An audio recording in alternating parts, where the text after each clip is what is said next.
Good evening, ladies and gentlemen. Welcome to the Rock and Roll Union Streamcast. I'm here with Chuck Thomas. Our boy Frankie will be here momentarily. Got stuck in a little bit of traffic on his way to us. Chuck, are you able to hear us? Yep. How you doing, brother? Good, man. Good. So tonight we got a hell of a show for you. We will be joined by Michelle and Richie. They work for the state of New Jersey in various aspects for drug addiction, things along those lines. They will be the the people at Rock for Recovery that will be handing out the Narcan kits, graciously handing them out. Very thankful for that. And we will be joined by Steve Desko later on from the Land of Ozz. You guys know who he is. And Frankie's got some other interesting tips in his tricks in his sleeve that he's going to be doing after the show that you guys are going to want to check out. So make sure you stay tuned for that. Before we get to Michelle and Richie, I just want to say a quick shout out to our sponsors, Michelle Dental Associates, located 1095 Inman Avenue in Edison, New Jersey. Go rock your smile with the Rock Doc Dave Rosenfeld, nominated one of the top dentists in Jersey for 2023. Mention the Rock and Roll Union upon booking your first appointment, and you'll have a terrific savings that way, guys. Really excited for tonight. And without further ado, let's bring on Michelle and Richie from Operation Rise. Guys, thank you so much for joining us this evening. Hey, thank you so much for asking us to come on the show. We really appreciate it. Anytime we can get a chance to share about the program, the work that we do, and just to promote recovery, it's always a plus. And I'll tell you, as a person who lost two older brothers in 2 consecutive years to heroin overdoses, my hats are off to you guys. Facing an incredible opioid epidemic in this country, it's just scary how quickly it took off. And I mean, it's something that's been around for a very long time, but it's something that's just kind of swept the nation within the past 15, 20 years. How did you get involved with it? How did I get involved with it? Well, it's a funny story. So Richard and I, yeah, it's not a funny story, but Richard and I have been doing this work for quite a long time, working with law enforcement, training, trying to educate first responders. He's got a personal lived experience. I have a personal lived experience. My background is executive management in pharmaceuticals, where we were a compounding pharmacy where we made the Dilaudid. We shipped it all around the U.S. to nurses for in-home patient pain management treatment. And I found out that my oldest son, I have 3 kids, and my oldest son was addicted to heroin. So I kind of did a seismic shift in my, I don't even want to say it's my career. Now it's my love and it's my passion. I don't ever feel like I work a day in my life because I love everything that I do. But I, as a parent, I wanted to fix it for my son. So I tried to learn, and I was looking for somebody to tell me how to get him to stop. What I learned was that it didn't exist. And then I learned so much more. He's actually behind me on the wall, if you can see him. That's my son, Dan. He passed away March 28th of 2019, and one of the things that I actually try to push and promote today is the impact it has on families. The struggle is hard enough, and it's real and it's raw for the individual, but it is the same for the loved ones. He actually had a son, and it was, I want to say, maybe 6 months after he passed away. My daughter-in-law called me up and she said, could you come over to the house? And I'm like, sure.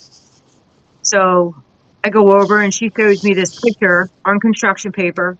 It's 3 different stick people. I sit down and I said, Charlie, tell my mom what you draw here. And he said, oh, that's mommy, me, and daddy. And I said, well, why does daddy have extra for eyes? And he said, because he can't see us and we can't see him. And I said, is that why you have a frown on your face?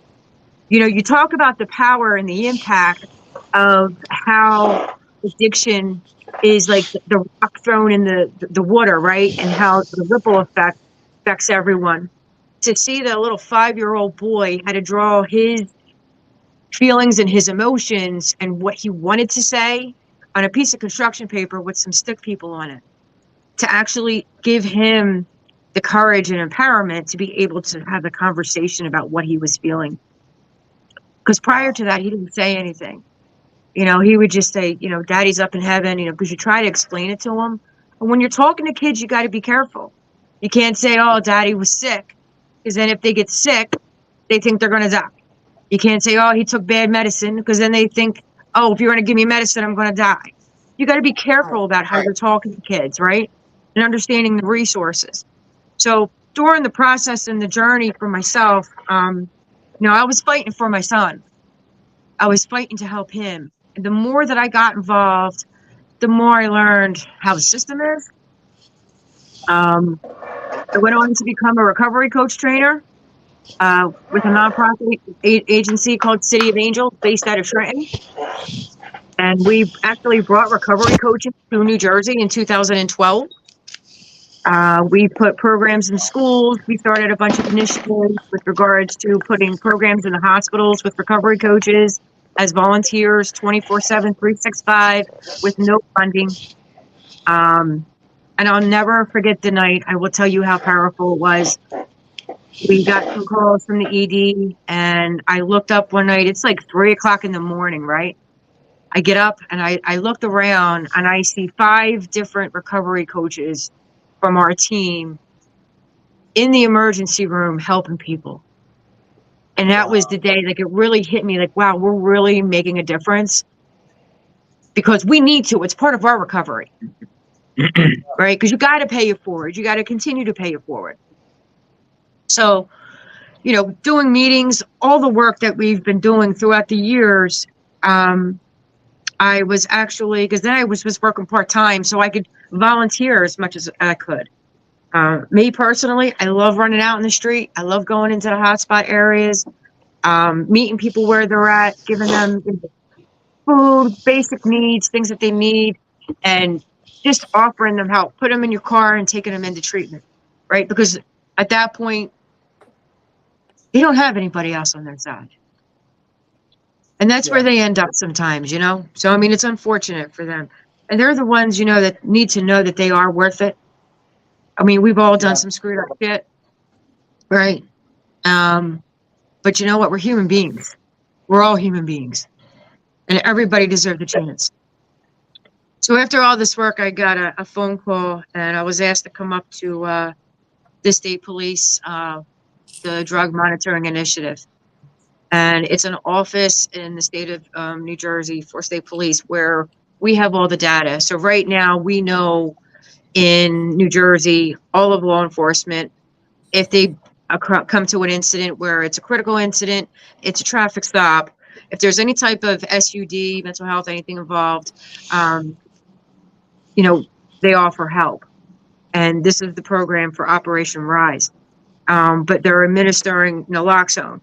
So after it gets deployed at an overdose incident, whether it's EMS or law enforcement, it has to be reported to a state agency. That comes to our office. Gotcha. So our office is the one that has all the data from within the state. We have collaborative partnerships with the medical examiner's office. So we're seeing all the fatality, all of the drugs that are coming through that get sent out for to be analyzed, coming through our specimen labs, or coming through our forensics laboratories throughout the state. And we're seeing, if you go back to 2015, you were looking at maybe 5% of fentanyl in the dope that was out in the street. Today, we're looking at 98% of everything. And it's not just our heroin specimens. It's also in our cocaine specimens. You know, all the illicit drugs that are out there, everything's being tainted with fentanyl. We're also seeing a huge increase with the xylazine, and that's the one that's the food sheeting makeup one. It's the veterinarian tranquilizer. So the program that we put together now is called Operation Rise. It's a recovery initiative of supported engagement. And this is coming out of the state police. and we get funding. Actually, it's a blessing right now from the feds, from SAMHSA, and it's allowed us to put recovery coaches in the hotspot areas. In the beginning in January, it was just me and another one of my partners who was actually a trooper who went through the recovery coach training. Wow. So it was just two of us from January until May 22nd. Our team came on May 22nd. We started hitting the street the 1st of June. And as of this morning, we gave over 18,000 doses of naloxone just in the lower 6 counties of South Jersey. So that's a lot of Narcan. And we know it's being utilized because we're keep on going to those same hotspot areas. They know us by first name. They get excited when we come because they know it's safe. They have a conversation with us. You know, we give them whatever we can. Like right now, you could spin the room around. If you saw all the Narcan, I got Narcan up the wazoo. I got stuff already packed for you guys. Over here, we got coats, Food, water. food, water, whatever it is that they need. We want to be able to make sure that we can provide that for them. But, you know, there's a lot of stigma against law enforcement too.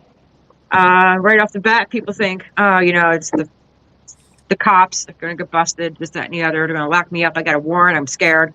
That's not what we do. It's a non-arrest based model. Correct. That's awesome. Non-arrest based model. So what we're doing is we're able to put them through the system. We find out if they have any open warrants. We're reaching out to that municipality, wherever that might be. We're getting the court, everything lifted. We're getting court dates pushed back. So they don't have that weighing on their back. Look, you want to go get help? We're going to try to alleviate any issue that might be preventing you from doing what you need to do. So that's what we're doing there. Yeah. So, and also with the data, between the naloxone deployments and a bunch of different data sets, we have analysts in our office that actually cross-reference all the data sets, and it will give us a list of individuals in each county that are most at risk for overdose. So then we're able to take that list and actually go to that individual's home. We might not get them, they might not be home, but we may be able to get the family member that might need help. You know, it's tough. I see people that, you know, struggle with cancer and they have meals coming to their house every day, right? Yeah. And it's done out of compassion to help somebody, right? Because you don't want for them to have that stressor. But I know, like for myself and every other family that I've spoken to, we've never had a casserole brought to our house. So when somebody comes to your door, just for the conversation, to say, hey, how you doing? You know, can we help you? Can we provide you with any kind of services? It's very powerful and very taken back. You know, now my question is, as far as being a family member, I mean, because honestly, and you know as well as I do, that the family members end up feeling it more sometimes than the person that's addicted. In the long run, the addict ends up dealing with a lot more, but in the short term, the family members feel it as being those that are around them. Because I remember my brothers coming in, and the biggest issue was them burning bridges, them stealing from the family, or taking things, or lying to the family. And do you think is that kind of like where the cutoff is as far as people are feeling? I mean, I understand the families get hurt, but like strangers don't know who these people are. Right. You know, people don't understand what the families go through. I mean, you're kind of getting the dual dose tonight, you know, because as a family member, and then Richard will share his story with you. He's got 34 years of ripping and running out on the street. So his story is very powerful. As a family member, you know, as a mom, let's put it that way, right?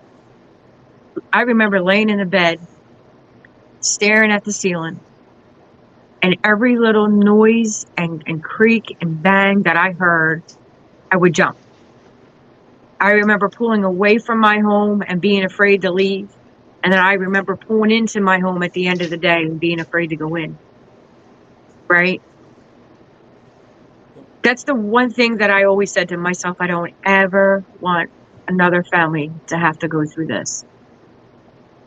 Right? The struggle is real on both ends. And we can't get high and numb those feelings. We're trying to live the managed chaos, right? And trying to continue to move on, understanding that each family member is playing a role, right? Somebody's going to be the comedian, somebody's going to be the codependent, somebody's going to be the superhero, somebody's going to be the scapegoat, because we all internalize things a little bit differently. And it's a shame because the families, they get overlooked, and they need just as much help and assistance and guidance and education. I can't even remember what your question was at this point. I'm sorry. No, I'm just saying, as far as being the family member, like one of the things that really made me start looking at helping as far as starting up Rock for Recovery or getting involved in the first place is I'll never forget arguing with my one brother because my brother had started saying nasty things about my mom and other members of my family, and I got to a point where I couldn't deal with it anymore. And I Yep. had always been the one that he'd go to. And I remember telling him, I can't deal with this anymore. I'm going to walk away until you can start taking care of things. And that was Mhm. the last time I seen him. And it just affects you as a family member. And I don't think people notice that as much as far as the addiction story is told. They don't. I mean, because somewhere as the family member, we get to a point where we can't take it no more. Right?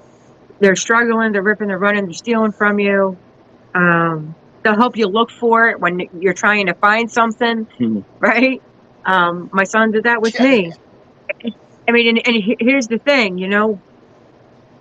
at some point in time, it's to the point where I can't take it no more.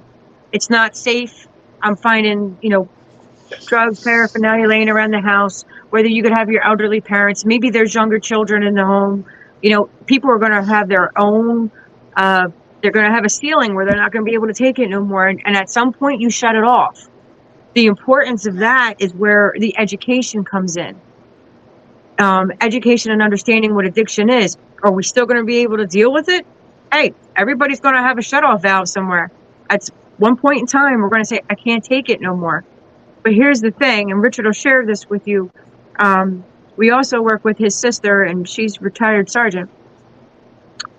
And at one point in time, she just like clammed up, and I told her, I said, I want you to do me a favor. I want you to go home and I want you to call your brother and just tell him that you love him. Don't ask him for anything. Don't ask him no questions. Just tell him that you love him. Then every day she continued to do the same thing. Like you said, you haven't spoken to your brother in a long time. Do you know where he is? gone now. He's gone. He passed I'm away. sorry, he's They gone. um they actually found him.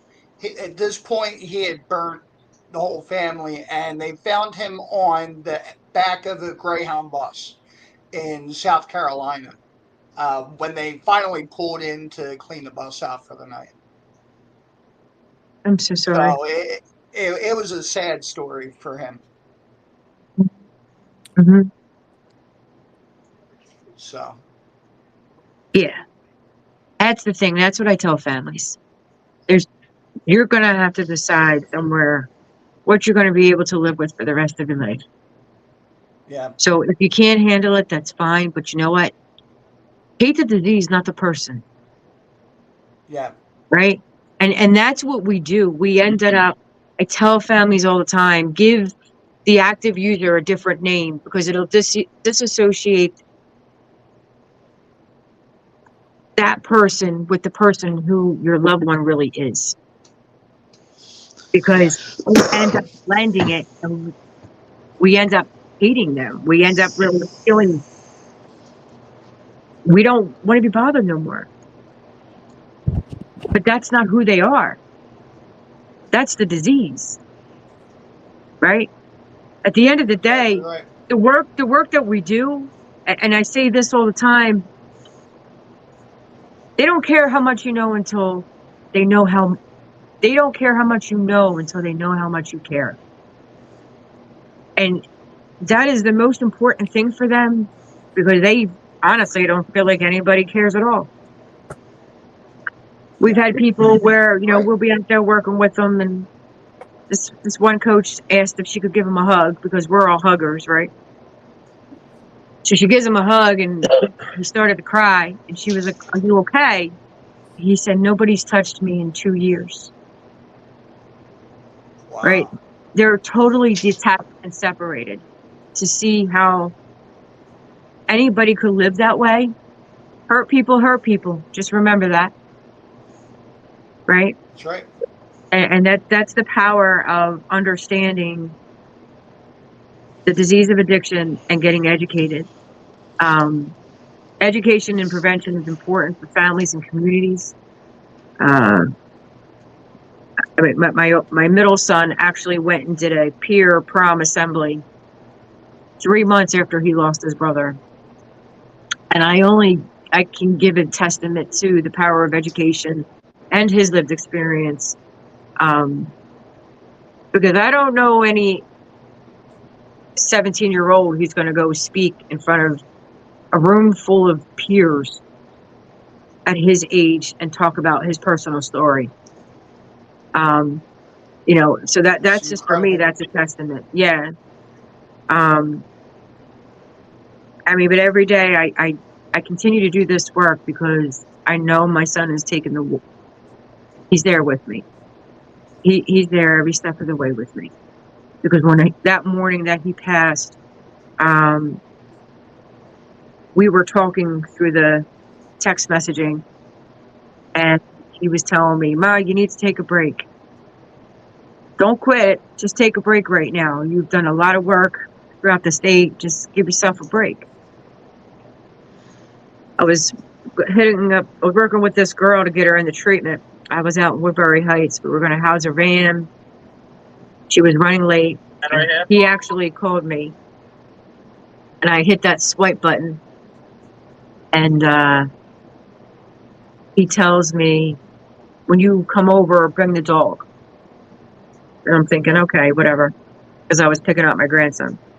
So she gets there. I get her all situated. She's off the treatment. I had transportation. She was going up north.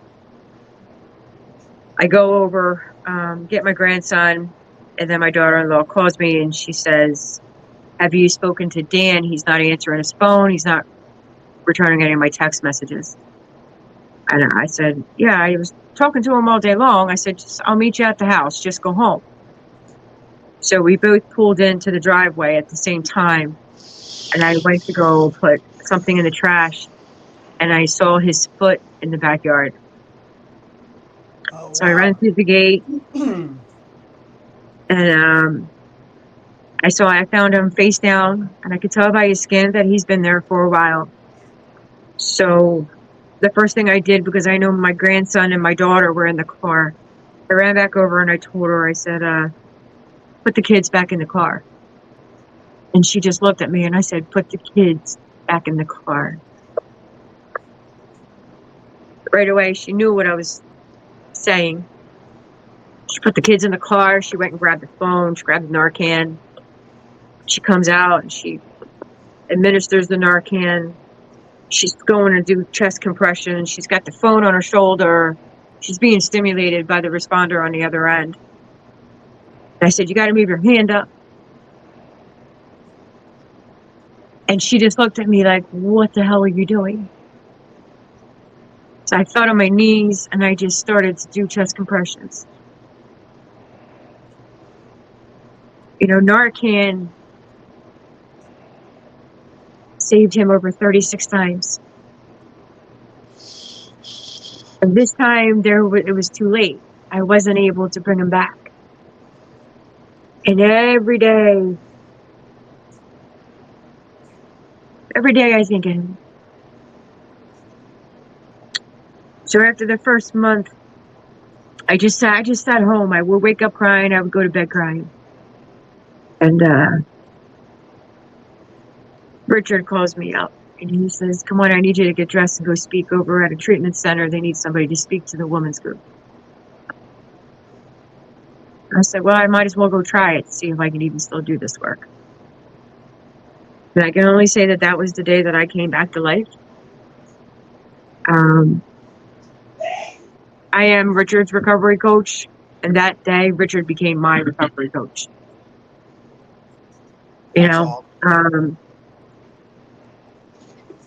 look,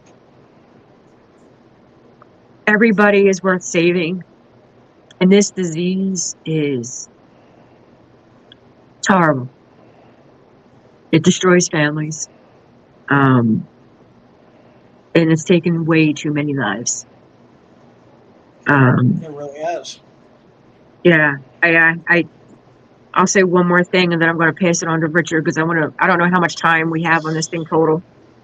I use this analogy when I speak with families. As the family member, I feel I need to say this.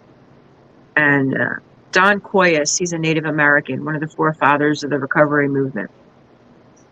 He talks about this tree that's buried in this dirt. It's got no leaves. The branches are brittle. It's falling apart. So you dig it up and you take it all the way across town, and you're going to bury it in the dark, rich, emollient soil. It gets watered. It gets sun. And this tree comes back to life, and it's this big, beautiful oak tree. All right, well, it's all better now, so let's take it home. So we take it and we put it right back in that dirt. We never treated the dirt. Right. What's going to happen to the tree? It's going to Right? die again. Going to die again. So nothing changes if nothing changes. It's not just that person who needs to go get help, whatever that case may be, whatever that pathway is going to be. But you got to change. Families need to be educated. They need to understand. Everything needs to be changed. Because if you bring them right back in the same environment, and we're going to put that expectation on somebody and expect them to just do what you got to do, you know what? We're setting them up for failure, and we're setting ourselves up for disappointment. Michelle, that speaks volumes to me because my other brother, who had passed almost exactly a year to the day, a year before my other one that I talked about earlier, he had gone through rehab. He had gone through. He actually had to get his leg amputated at one point because of certain medical issues because of the addiction. He went through rehab, and then when they placed him in an apartment of his own, set him up with meetings, set him up with everything else. They put him in Northeast Philly, where he was already getting his drugs from, and it was only a matter of time until the dealers found out where he was and came knocking again. So I exactly agree. I mean, that environment needs to change. We need to enact different policies, maybe not taking it as hard on maybe the addict as the dealers and the people that are putting deadly volumes of fentanyl in this stuff. Like, it's insane to me that no one has taken this issue seriously. We have a saying, the more we know, the less we understand. Does that make any sense? It doesn't have to be these big institutional decisions and changes. The change is going to start with us. It's going to start within our community. It's going to start within our environment, our unit, the people around us, right? And that's one of the things about recovering out loud. It makes a huge impact, right? Advocating for policy change, it needs to be done. Everything that you do with regards to advocating, it's going to be in all these different sectors, whether it's in community education, getting involved with like local municipal alliances, going in and speaking in schools, going into ShopRite and speaking in ShopRite, you know, those types of things, your local food markets. It's going to be there for everybody for the taking. But if we're going to sit back and just wait for someone else to do it, you'll be sitting back for a while because people don't want to go out there and do this kind of work. Not many. Right? And let's face it, the recovery world, it's become commercialized and it's industrialized. It's all about the dollar, right? Yep. So, I mean, have that driven purpose of doing what we do. We love what we do. Every day, our team, we have a whole team of advocates, and they send us pictures out on the street. I love what we do. I love what we do. I love what we do. And, you know, when something happens, yeah, they get upset. And I tell the team, you know what, do the work. You can't let it do you. Keep your focus, stay in line with what it is that we're doing. People know that we're here. I mean, we're a small but mighty team, and we're going to be growing, you know. We'll work with everybody, but as far as, you know, it's all about the soil. And that's what I say. It's all about the soil. How are we going to cultivate it? How are we going to treat it? Because recovery needs to grow. That's it. And the best thing, the only thing I knew how to do was put together a kick-ass rock show, and I'm so glad you guys are coming out and being a part of that. We're going to party that day, but we're partying with a good mentality about it. Yep. No, we're excited. We can't wait. We are just about out of time, unfortunately, but guys, thank you so much. Richie, did you want to say something? I didn't want to cut Richie off. Richie's got a powerful story. It's I mean, I'm sure we're going to be getting together again, so Absolutely. I can come back and hit you with. I was actually going to ask you guys if you would do me the honor of speaking at some point during the benefit show. We have a lot of space squared away for people to speak, and I'm hoping that maybe you guys will take me up on that. I would love to, without a doubt. Just let us know how much time we have. Yeah. I thought we had an hour.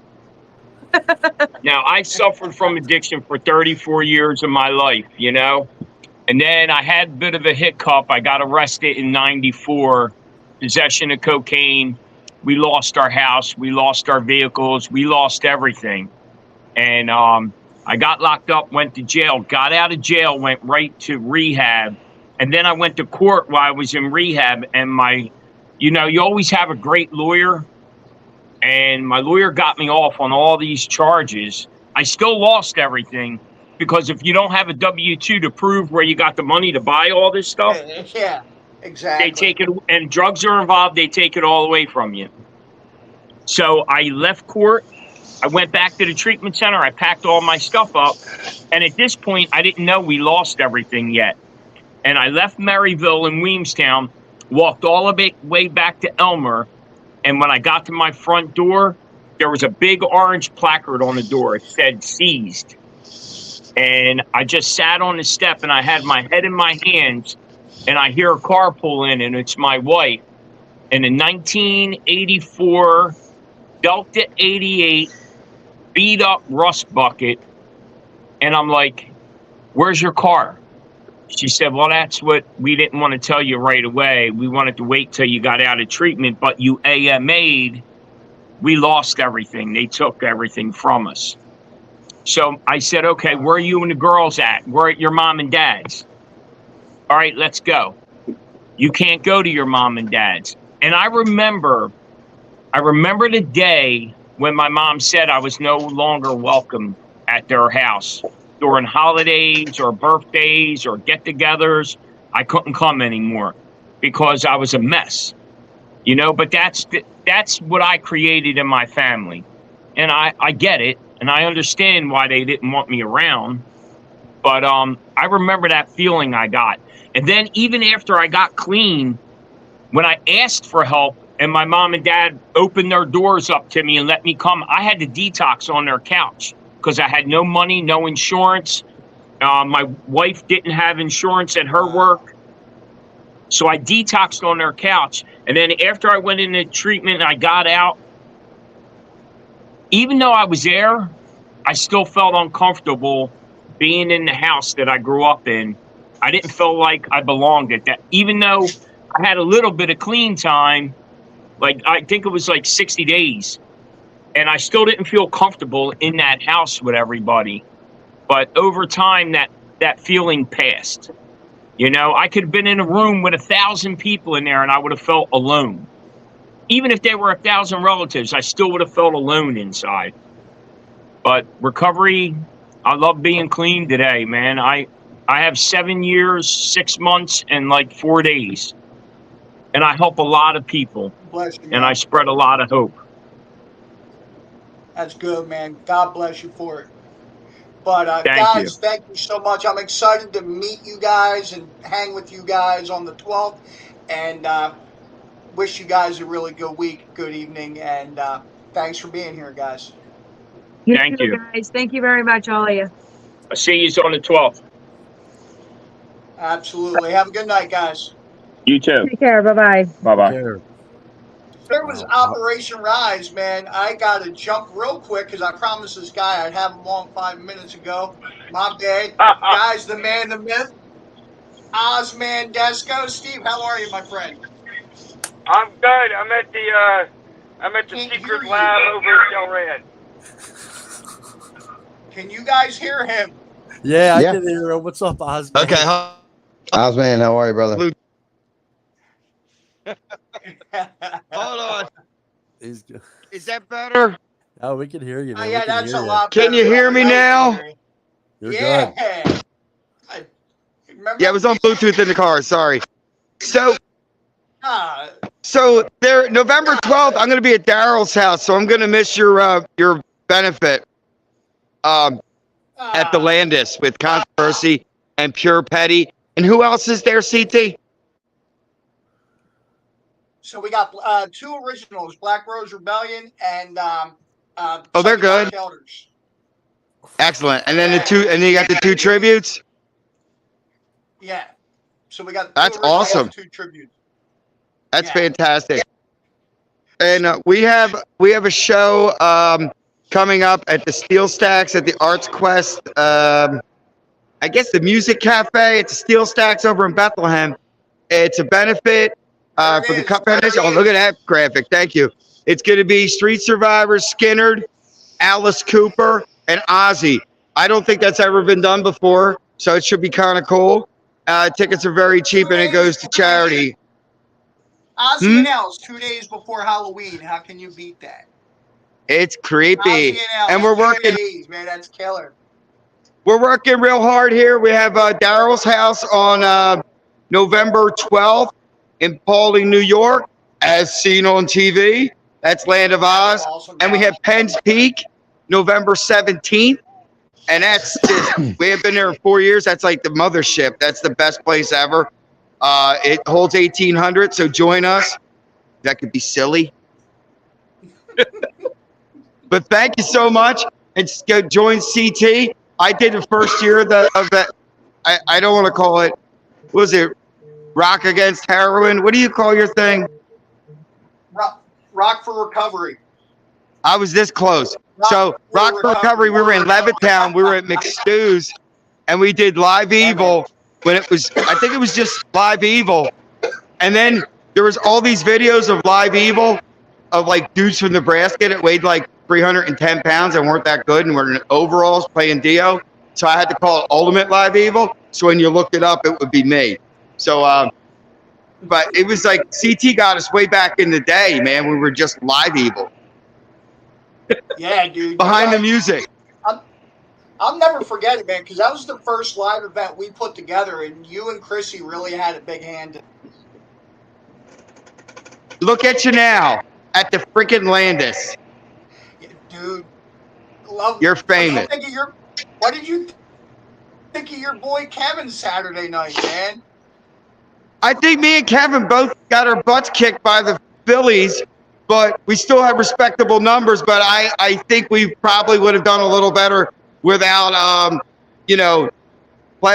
Major League Baseball playoffs in our market. But he did a great job. Visually, stunning show. Bob Watts got some good shots. It would be fantastic. And we'll see him next year. I'm going to schedule a little deeper in October, but I don't know what to do for next year, man. How do you predict baseball playoffs? Oh my God, dude! I told Ray that you and Steve or you and Kevin should do the same night. Like you guys Wow, are going on Sunday, man. That'd be banging on that big ass stage. That's not bad. I honestly, it's Land of Oz has a lot of moving parts, and I mean, not to be stuck. I would just set it and forget it. Like something beautiful about just playing by ourselves. But we do have an opener at Penn's Peak. But you know, that's life in a big city, Mystery City. That's anyway. That's November 17th. I will be at Livewire at Penn's Peak on Saturday, giving away tickets for my show, dressed as Ozzy. And it's Halloween, so I wonder if it's going to be 15 other Ozzies, and you have to guess which one's me. You should have an Ozzy lookalike contest at one of your shows. I'd probably lose. I don't know. It's close, man. I thought it was Ozzy for a minute when you came on. I was like, "Holy shit!" But they actually spoke normal, so it actually sounded pretty good. I've heard a lot about your band, Oz, man. I can't wait to check you guys out for sure. Oh, we got some good clips from Ocean Downs Casino. We lucked into a really good sound company, and they had us sounding pretty nice, man. It was a good day at the office. That's on my Facebook, Steve Desko, or on the front of the Land of Oz. And I appreciate the time, CT, and good luck on the 12th. I honestly, like, if I wasn't 3 hours and 12 minutes away, if I could promote it because we're in a different market. There you go. All right, marketing. Yeah, it sounds good to me, brother. I just want the Pauling, New York people to buy tickets for Daryl's house, but you can have Jersey and PA. Dude, how Give me far New is York! Daryl's house from us? That's in How far is Pauling, that New from York. us? It's 3 hours How up. far up is that? Okay. 3 hours, 12 minutes from my house in Media. I don't know. Far. The land just seems to be 51 minutes to an hour from everywhere. You notice that? Yeah, it's about 45 minutes from my house, yeah. It's 59 minutes from mine.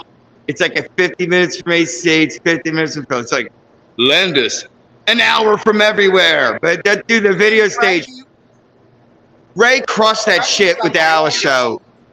Ray killed it. Ray's a genius back there. I got the job. I don't have to kiss his ass. He's fucking awesome, man. The video shit, America. That stuff's awesome. All right, guys.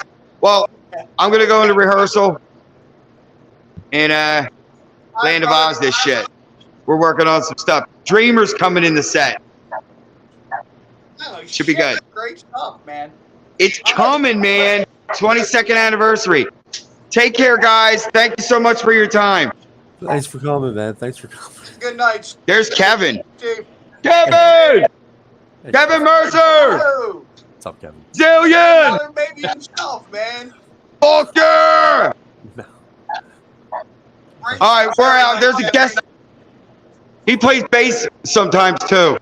Yeah, I heard that. Later, fellas. We love you all. Brother. See you soon. Thank you so much, CT. You got it, brother. Talk Take to you care, soon. brother. All right, guys. So, sorry that you guys. That was wild. That was absolutely wild. So glad to have him on. Oh, So wait, man. I told you, man, did that we guy's- just see Ozzy and Alice Cooper hanging out together? I think so. Yeah, dude. And that's what he was promoting. So Saturday or the 29th, which is Sunday, in Yeah. Bethlehem, it's Alice Cooper and Ozzy together. Yeah, we're actually thinking about maybe taking the trip up there to see it. I heard the Still Stacks is awesome. I've never been there. But they Me have the every summer there's Bethlehem Music Festival out there. It's like really super known. I've been wanting to go for years, but just never made the trip. Well, we're big what's going Matt on Strat with you fans guys, here, man? so What's up not with much. motherfuckers, Chuck? What's going on? bad motherfuckers have had gigs like 4 out of the last 5 weekends. Man, we're doing great. Fucking awesome. Killing it, bro.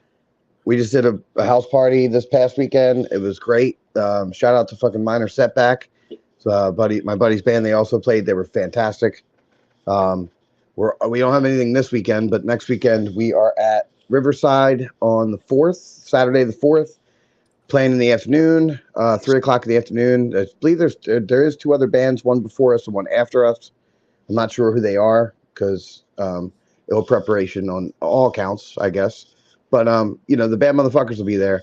And as I say, a party with a bad motherfucker or two turns out to be a bad motherfucking party. You know what I mean? So it That's should what be a they good time. say. The Should be a good time. co-headline, the co-headline show. Looking forward to that one. And the cool thing is, so I think I'll be actually available for that because I have a gig on Saturday, but then I'll be available the following weekend. So it looks like I'll be making myself out to Riverside to see my good man Chuck Thomas and the Band of MFers. See that? And Frankie James will be there too. So Yeah, looking forward to it. people should probably come out. Gotta come out. People should come out. Kick-ass. Is that a Saturday? Yes. What's the date on that show? The 4th. November. So 4th. not this coming, but next weekend. Yeah, 2 we're going on weekends. 3 o'clock. Ooh, a daytime matinee. Dude, I like I that. have nothing. Yeah, I have nothing on my calendar, so I might have to show up as well. And that's fantastic. killer, man. Listen, it's nothing like midday motherfuckers. You know what I mean? Like Oof. late night motherfuckers are one thing, but Day midday drinking, motherfuckers, dude, whole different animal. Whole different Got to do animal. that day So, drinking. I love the should be a good daytime time, man. matinees. I'm a daytime guy. Be in bed by 10. You'd be all right. Never. When you get to be the old guy like me. But what's going on, Frankie? with What's up with you, Frank? Yeah, everything's going good. It's jumped on the show. I had a little bit of traffic getting back from dinner. Obviously, you can see we're in a new room. I moved the room closer to the router, which actually I feel like has played dividends because we got good service. Got some, getting some pictures up on the wall of my work. I got our Up to No Good show print signed right in front of me. Yeah, it's going good. I'm getting ready to leave to head to. We're going to be talking about it shortly. Head to the haunted house in Yeah, New Jersey.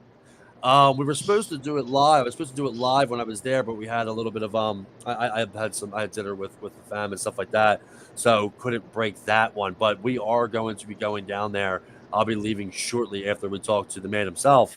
I'll be heading down there and we're going to do some, obviously say hi to him, bring some canned goods on behalf of Rock and Roll Union. I have a couple of my hockey players also joining me, so we'll also be donating on behalf of the No Deeks hockey team, the 2023 D Division champions, by the way. Trips. Brother. Shout out to Chuck and all them that came to the game and saw the big championship.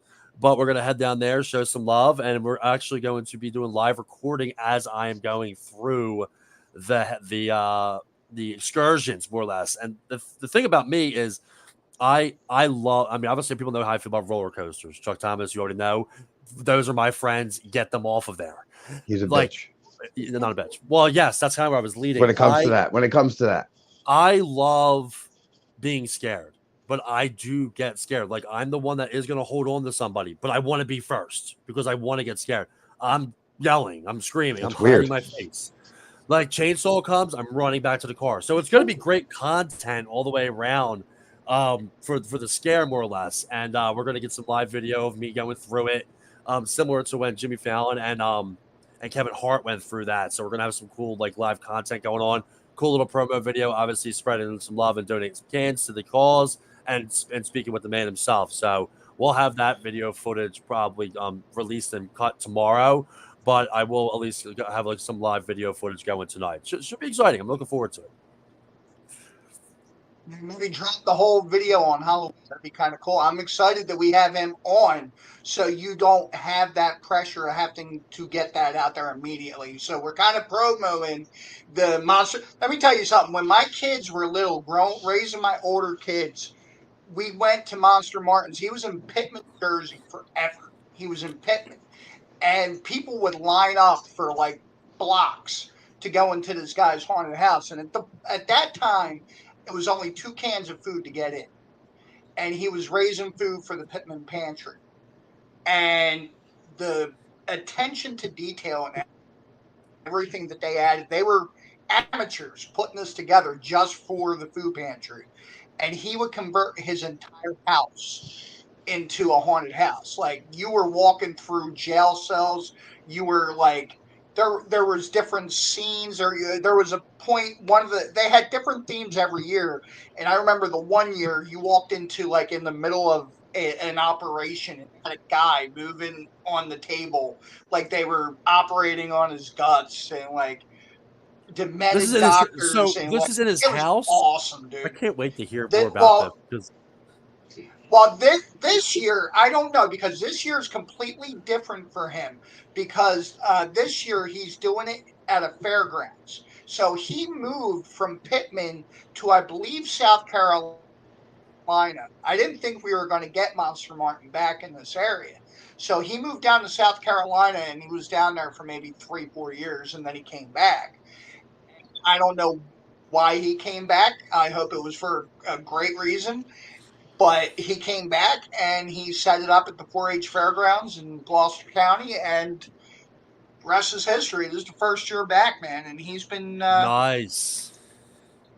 really, really plugging the hell out of it, man. I wish him luck with it.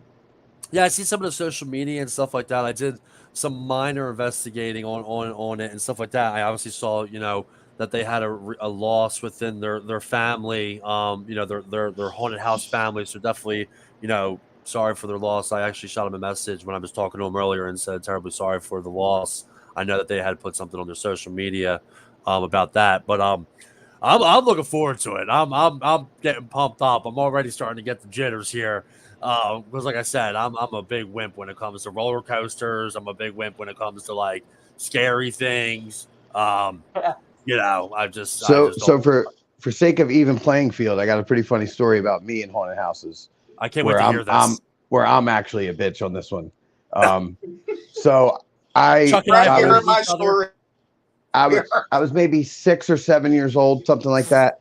And we lived in Southwest Philly, and there was a haunted house at like it was like an old Clover or Kmart or something store that was closed down, and they put a haunted house there. And I freaked out so bad that they had to turn the lights on and shit and like show me that it was all fake. And I've never been in one since. I'm 44 years old, so it's been like 40 years or so almost. I made them stop a roller coaster and was screaming, "Turn it off! Get me out of here!" I got off, dude. See? Well, speaking of the man, great. He is with us a little bit early.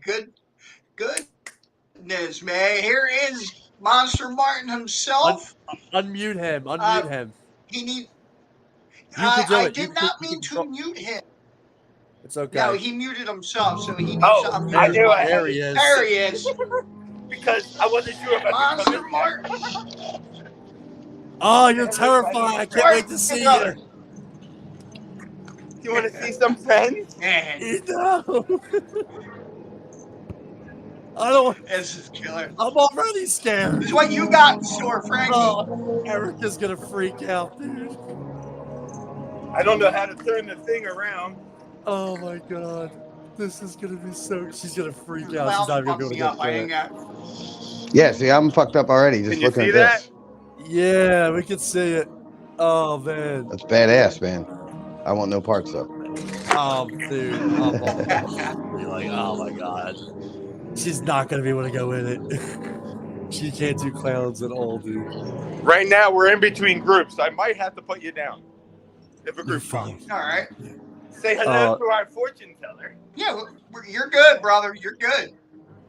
Oh, this is so awesome. So he's just doing incredible things. I got to talk to him briefly earlier. He said he was going to be doing some acting tonight because they were short-staffed. So I'm looking forward to it. I'm going to be letting them know when I get there, and come out and say hello and get some words with you. Martin, I can't wait to see you, brother. I know it's going to be awesome, man. It's been steady all night. We probably have already close to 3,000 cans of food between tonight and our non-scared night. Let me try to get away from the music. Oh, you're good. Yeah, well, I'm going to be coming down. We're going to be doing a donation on behalf of Rock and Roll Union with some canned goods. And also, I'm bringing some of my championship hockey team friends. We're going to do a donation also on behalf of the 2023 D Division champions as well. Oh, that's awesome. Yeah, it's gonna be a lot of fun. I'm a big scaredy cat, and I'm gonna make a nice promo video for you, and I'm also gonna send it to WMMR too. So are you coming tonight? Oh, I'm gonna be leaving in about 10 minutes. Awesome. So real quick, I'm running up to my mom because she's the one that started all this craziness. So I want her to say hi to y'all real quick. Absolutely. And CT, Oh, yeah. when I That get kicks there, ass. Mom See- started it. CT, when I Say get hi, there, I'll get Mommy. some Oh, video that's- from him. Mommy, say hello, mother. Oh my Hello. god, look at his mom, dude. This is the one and only. That's fantastic. Mama. See I what you ref- did to Can't me, hear Mom. And the music in the I'm background, having a hard dude. time hearing him. Oh, no, So it's yeah, good. man. When you get here, let me know. That's awesome. Oh, Monster Bart, I absolutely will be. I can't wait. We're gonna do a little chat and a couple pictures, and I'll make a nice video promo. And I'm gonna be going live during it, and it's gonna be terrifying. I'm already terrified. That's awesome. I appreciate you gotta guys, man. promise. You gotta promise to torture Frankie for us. Oh yeah, no, Yes, no. please, He gets please, the extra treatment. He gets please. the good treatment. Kidnap He him, gets put him the in a special potato one. sack, baseball bats and stuff. You know. Don't stop Awesome, until guys. his pants I'm stink. such a scaredy cat too. This is gonna be great. So The cool. music's freaking Just me text out. me when you're here. And, I will, I'll Monster know. Martin. Can't wait to see you, brother. You got a lot of good things going on. Make sure everybody gets down there to see Monster Martin. We'll post it all over the social media, and he's Thank doing you. great things. And I'll get some video of him explaining more. I know he's busy, but That's right. we'll get everything ready for him. Help scare away hunger. That's what it's about. All right, guys. Hell yeah. God bless. Bye-bye. God bless, brother. Give it help. So, Happy CT, Halloween. That's so cool, dude. So what he does However, is I'm scared to death. I would never go to Listen, that. don't stop Yeah. until he shits himself. dude, it's possible, like pretty remarkable, like, you know, and obviously he didn't have much time, but it was so cool that he was able to get in here and chit chat with us, because, and I'll definitely get some you know, actually asking about more about it. Like, so what he does is typically like it's a donation to go through. Is that correct? So this year, there is a monetary donation. I think it's either 10 or 15. Plus, he's asking for the 2 cans of food. But the problem is he had to rent the space where he's at this year before he owned his house. So he just did it for the 2 cans of food. This year, he has a little bit of overhead just getting back. So I think it's like 10 or 15 to get through, and 2 cans of food, which is beautiful. He's had some sponsors helping him out. I believe he's had Home Depot with some of the wood that he's needed, things along that line. But yeah, he's just getting back into it. And you can see, dude, it's a family affair. Mom was dressed up. We got to make this like a yearly thing. Like when he starts getting started, we should do like a live show down there outside, like around the campfire where we go down for our hour. I always wanted to, dude. Like that would I be have no so. parts. Chuck, we'll bring Chuck in from the. He'll get me home and we'll just bring him in like we are and just. I would come to that. I would come to that. And then we'll go, dude. I'm so pumped up, dude. This is gonna be so. It's like Eric is not gonna be able to go through that, dude. I'm gonna be. Where is it now? It's like I think it's right outside Cinnamon. Do you know where the 4-H fairgrounds is? Oh, right. Yeah. Yes. Yep. I know. You told me that. That's right. Now I remember. That's cool, man. That's real cool. Me and John go way back. We go. He was on my first year that I was doing podcasting. Before I did the video thing, it was only doing the audio. And so I'm talking back in 2018. That's when me and him started talking. So, and I just started messaging him because, like, I had already started taking my kids, I think, 2 years previously. So, like, we hit it off pretty well, and he's a good guy. Real good guy. Yeah, definitely. Yeah, I'm pretty excited. I love spooky stuff, man. I was talking to CT and actually his wife earlier. We were talking about some of the paranormal stuff that I'm kind of into and all that, like all that weird shit. None of that. Yeah, no parts. See, my wife will always. She always says "fucking stupid white people." Yep, that's how I feel. That's because she's black. She can say that. Yep, I'm a stupid that's what I feel. white person. She's right. Fucking stupid ass white people shit. That's what that is. I was like, She's I want to absolutely go right. to the Warren Museum. You know what the Warren Museum is? You ever seen Yeah, The Conjuring?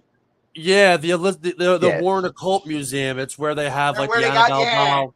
Well, that's the Annabelle doll's now also now in Vegas with the former host of Ghost Adventures, Zach Bagans. The doll's been relocated since No Elizabeth shit. Warren had passed. Yeah, Elizabeth Warren had passed away a couple years ago. So they, I'm Yeah, not sure I did who, know that. I'm not sure who runs their museum, but I know that Zach Bagans did get the doll. I know all about this stuff, dude. I'm a weirdo with this shit. It's family now running that museum. I believe it's her daughter. My wife told me point blank, if I go into that museum, do not come home. You have to sign a Yeah, waiver. she's right. Tell her I agree. That's stupid white people shit. That is 100%. I say the same thing. I swear to God, I've been saying that for a long time. You have that's to like, sign. I'm going to camp with this bear. I'm going to live with this bear, in the woods. That's like stupid white people shit. Like that was that guy that did that and like it ate him or something. Yeah, imagine how that ended. He died. Imagine how that ended. That's that white people shit. The guy who came into the Phillies stadium with his service animal, and it was a fucking service alligator. Well, that's cool. I had an alligator for a while. That's cool. And his name was Beef Stroganoff. I miss him. He was a good dude. Nothing from anybody. Nothing. Keep like fucking snakes and mice and. I don't like snakes, dude. Spiders and shit as pets. Fuck snakes. Yeah, fuck snakes. Yeah, I don't like spiders. I don't like snakes. Fuck all that. Mice is where I draw the line. Yeah, not a fan of anything like mice, that. Dude. Like snakes, mice, like alligator. That's badass. I'm just not a fan of those things. That's just not me. Mosquitoes. Not that everybody has a pet mosquito, but whatever. I don't know. I was actually thinking about getting a pet mosquito. Wouldn't that be great to have like a couple in just like a glass tube, and you just let them out when people piss you off?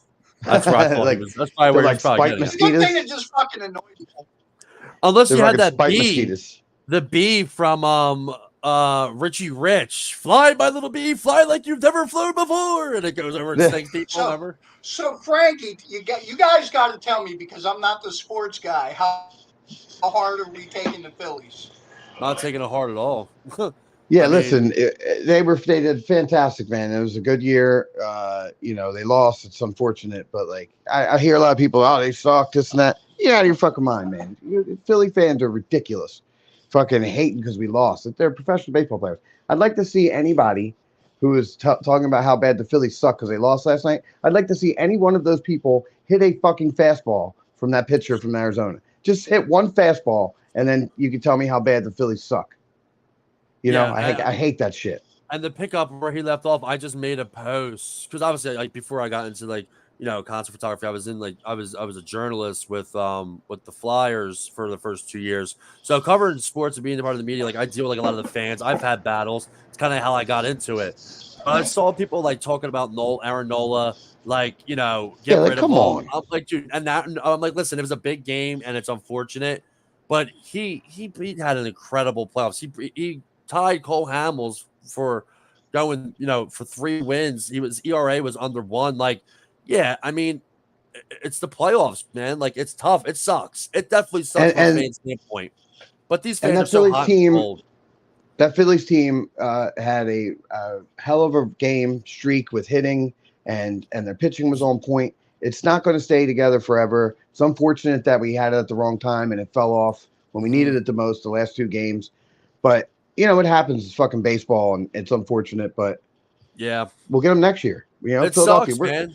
We're Philadelphia fans. Philadelphia fans should be used to not making it or not winning at this point. Weren't the Phillies awful in the beginning of the year? No, that was last year. Tough. It was tough. They just got into the playoffs, and I'll say this. Not this year. That was last year. This year they were a little bit better.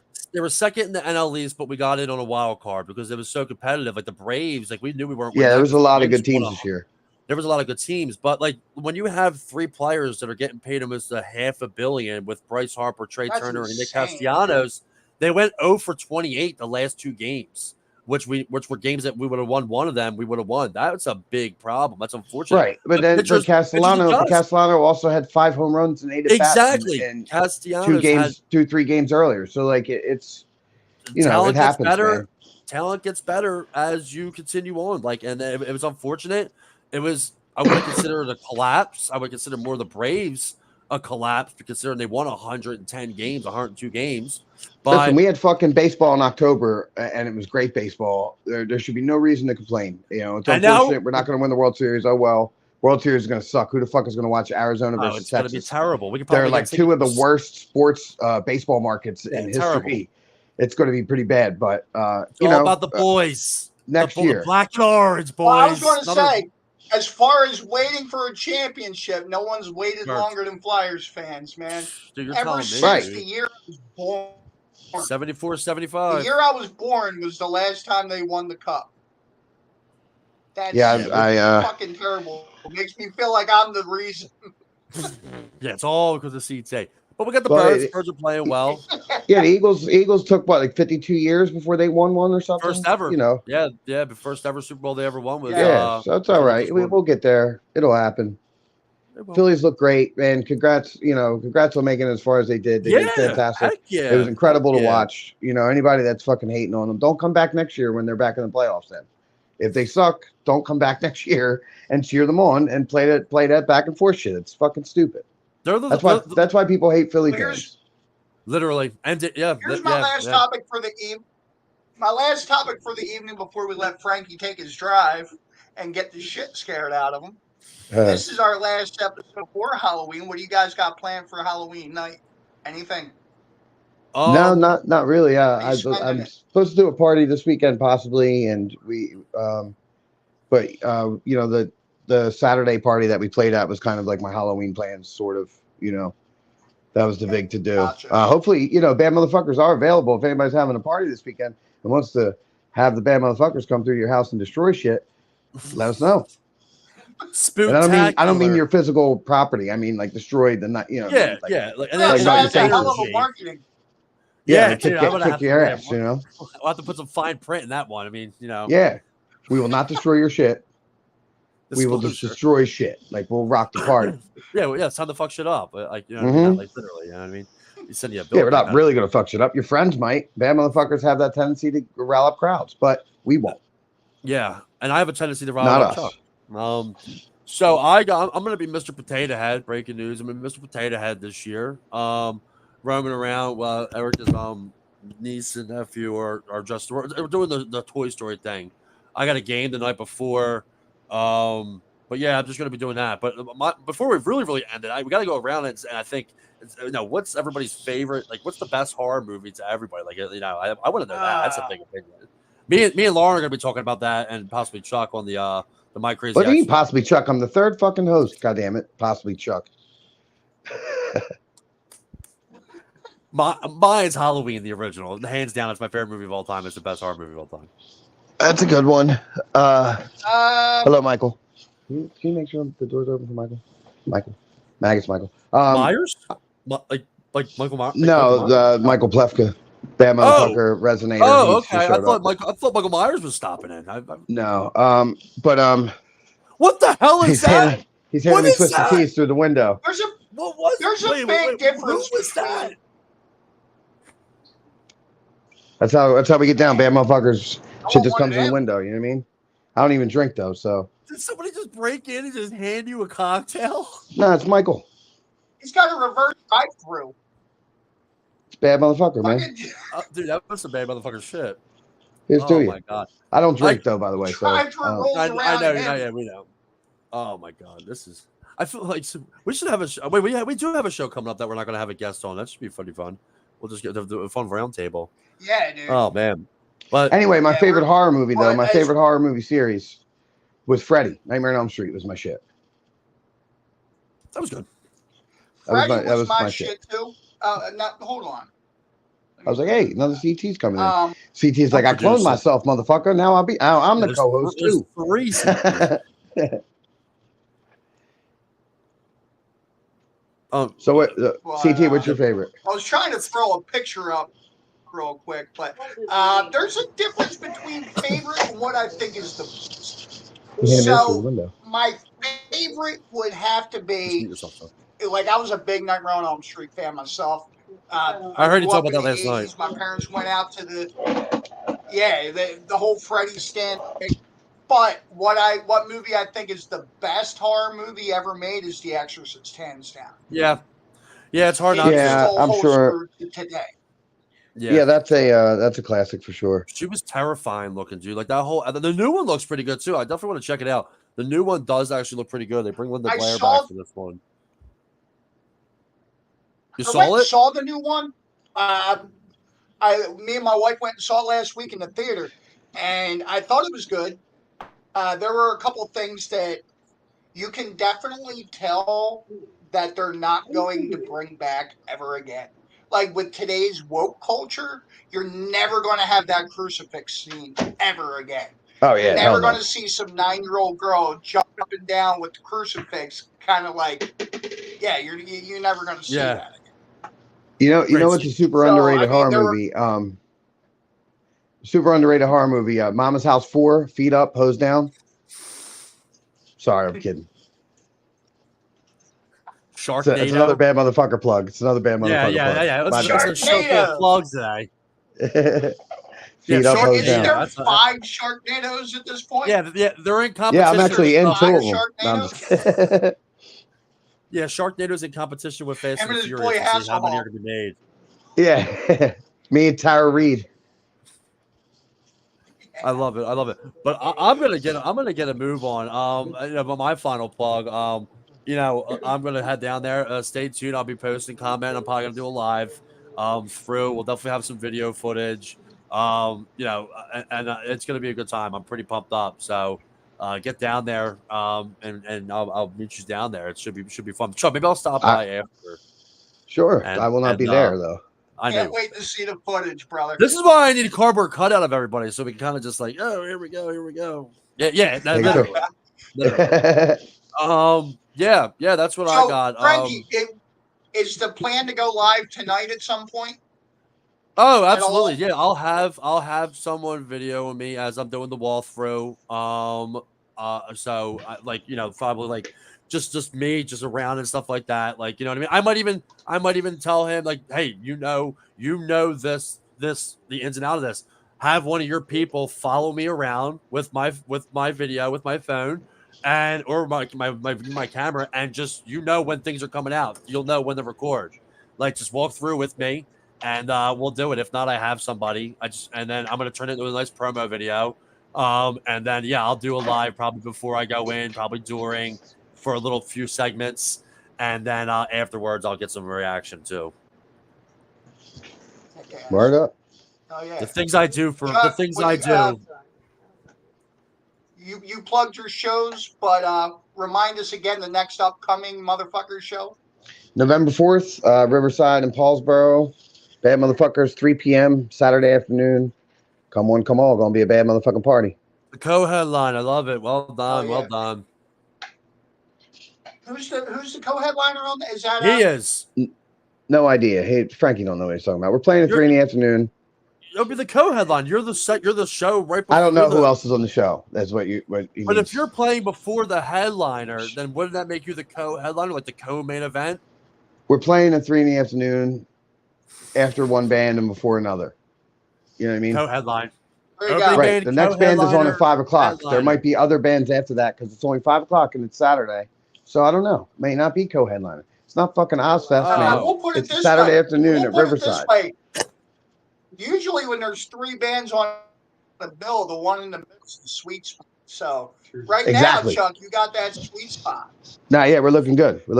So, midday motherfuckers, like I told you, man. Ain't nothing like a midday motherfucker, dude. Hell yeah. You'll see. Come on out. You guys have a great Halloween. You too, brother. Happy Halloween. Last words, rock and roll lives. Guys. I got last words. What about my last words? Until next time. Frankie, what you got? Yeah. Everybody just forgets my last words are. Just say them. Why is Chick-fil-A closed on Sundays? That's all I got. Ponder that. Yeah, that's it. Good, have a good one. Rock and roll union. You guys fucking kick ass. Thanks, CT. Until next time, guys, don't just leave it better. Have a good week, everybody. Peace. We're still live. That's great.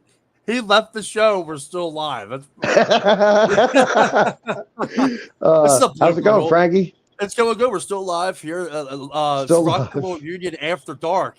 He never